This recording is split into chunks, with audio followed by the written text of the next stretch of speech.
수도권의 사무실 한 곳에 경찰이 들이닥칩니다. 끄지 마시고 오세요. 비상장 공모주 투자로 거액의 수익을 낼 수 있다며 120여 명으로부터 18억 원을 받아 가로챈 범죄 조직 일당이었습니다. 검거된 56명은 전원 20, 30대로 자아를 가지지 않는다, 명령에 복종한다는 행동 강령까지 만들고 조직적으로 범행을 벌였습니다.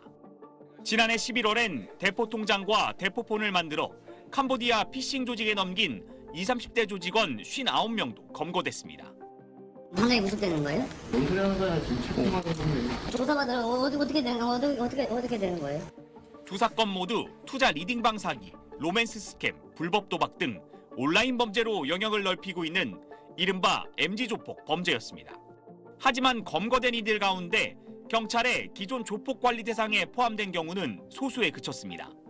40년 전부터 매년 심사를 통해 경찰이 관리 대상을 선별하는데 명단에 새로 올리려면 폭력행위처벌법상 폭력단체 구성으로 처벌받은 전력이 있어야 하기 때문입니다. 경찰은 최근 이 조폭관리 대상 선정 기준을 확대해 점조직 형태로 보였다가 흩어지는 MZ 범죄 조직까지 포함하기로 했습니다. 폭력 행위를 기반으로 하는 조폭들하고 마약 유통 스캠 등을 자행하는 형법상 범죄 조직을 병행 관리하는 투트랙 방식으로 운영할 예정입니다. 또 매년 한 차례 심사 후에도 범죄단체를 조직한 혐의로 재판에 넘겨질 경우 즉시 심사위원회를 열어 관리 대상에 추가할지 검토하기로 했습니다. SBS 송기준입니다. 서울 서남권 일대에서 온라인 도박 사이트 운영과 성매매 알선 등 각종 불법 사업을 벌여온 폭력 조직 진성파의 행동대장이 항소심에서도 징역형을 선고받았습니다. 서울고법 형사 13부는 지난 9일 폭력행위처벌법상 범죄단체 구성 등 혐의로 진성파 행동대장 A씨에게 징역 2년 6개월을 선고했습니다. 법원은 A씨 등이 2020년 9월부터 4년여간 조직원 양성을 위해 숙소 운영비와 단합을 위한 회식비, 조직원들을 위한 영치금과 합의금 등 명목으로 1억여 원을 모금한 사실도 인정했습니다. 재판부는 그러면서 지난 2004년 연합 새마을파 이후 21년 만에 적발된 서울 기반 폭력 조직인 진성파를 1심에 이어 현행법상 범죄단체로 못 박았습니다.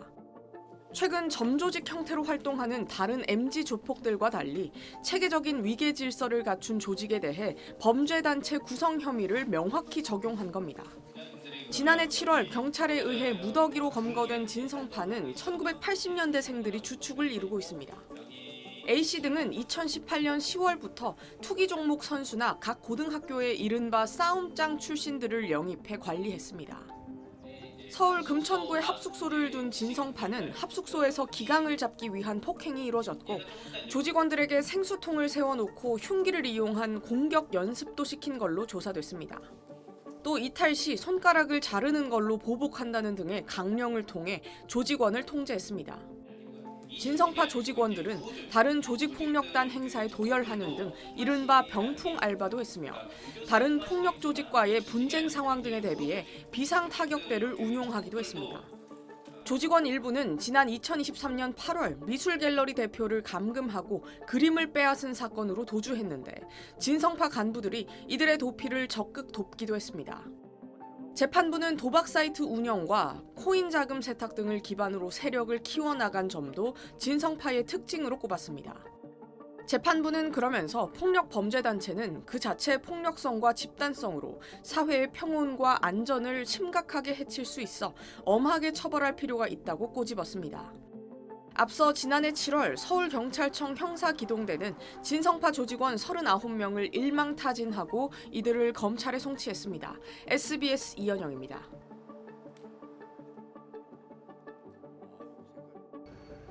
지난 23일 오후 4시 베트남 호치민 주택가의 한 아파트 인근 커다란 파란색 가방이 거리 한복판에 놓여 있습니다. 가방에서 이상한 냄새가 나 몰려든 행인들이 경찰에 신고하자 가방을 끌고 온 두 남성은 그대로 도주했고 가방 속에선 한국인 남성의 시신이 발견돼 현지 경찰이 수사에 나섰습니다. 오늘 경찰청은 현지 경찰에 붙잡힌 용의자 2명이 대구에서 활동하는 MZ 조직 폭력배였다고 밝혔습니다. 31살 한국인 남성 A씨의 시신을 유기한 건 25살 B씨와 24살 C씨인데 각각 대구에서 활동하는 월배파와 대신동 등 지역에서 활동하는 조직폭력배 조직원으로 범죄단체 조직죄로 실형을 선고받은 전력이 있는 인물이라고 했습니다. 베트남에서 캄보디아 범죄단체에 자금 세탁을 해온 이들은 도박 등 금전적인 문제로 A씨를 구타해 숨지게 한 것으로 전해졌습니다. 숨진 A씨는 캄보디아 등지에서 활동한 보이스피싱 범죄 조직 총책으로 알려졌습니다. 경찰 관계자는 현재 현지 경찰이 조사하고 있고 한국으로 송환되면 국제범죄수사팀 등 해당 부서에서 추가 조사를 할 방침이라고 말했습니다. 이번에 사건이 발생한 곳은 호치민 지역 중에서도 고층 아파트가 있는 고급 주택가로 비교적 치안이 좋은 지역인 것으로 전해졌습니다. 용의자들은 이 아파트를 임대해 지내고 있었다고 현지 매체는 보도했습니다. SBS 김민정입니다. 콜센터 직원 수십 명이 쪼그려 앉아 고개를 숙이고 있습니다. 복면을 쓴 남성들이 흉기를 들고 직원들을 협박합니다. 20, 30대 조직폭력배들입니다. 야! 조직폭력배들이 노린 사무실은 불법 투자 리딩방 콜센터. 비상장 공모주를 대신 사들이겠다며 피해자 42명을 속여 12억 원을 뜯어낸 또 다른 사기 범죄 소굴이었습니다. 조폭들은 콜센터 사무실을 급습해 암호화폐 등 1억 원 상당을 뜯어냈습니다. 경기남부경찰청은 11인조로 콜센터 강도상해를 벌인 조폭들을 붙잡아 10명을 구속 송치했습니다. 또 콜센터를 운영했던 불법 투자 리딩방 사기 조직원 31명을 검거해 9명을 구속 송치했습니다. 체포영장으로 체포한 겁니다. 변호사 선임권 있고. 불법 투자 리딩방을 운영한 20, 30대 이른바 MG 조폭들도 무더기로 경찰에 붙잡혔습니다. 경기 북부경찰청은 비상장 공모주에 투자하면 수익을 얻을 수 있다고 속인 56명을 사기와 범죄단체 조직 혐의로 붙잡아 검찰에 송치했습니다. 피해자는 127명, 피해액은 18억 원에 달합니다. 총책 등 3명은 수사망을 피해 해외로 도망쳤는데 경찰은 이들에 대해 인터폴 적색 수배를 내려 추적 중인 한편 국내 최초로 국제 간 자산 동결 조치인 은색 수배도 조치했습니다.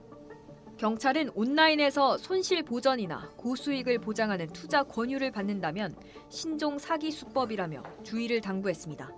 SBS 신정은입니다.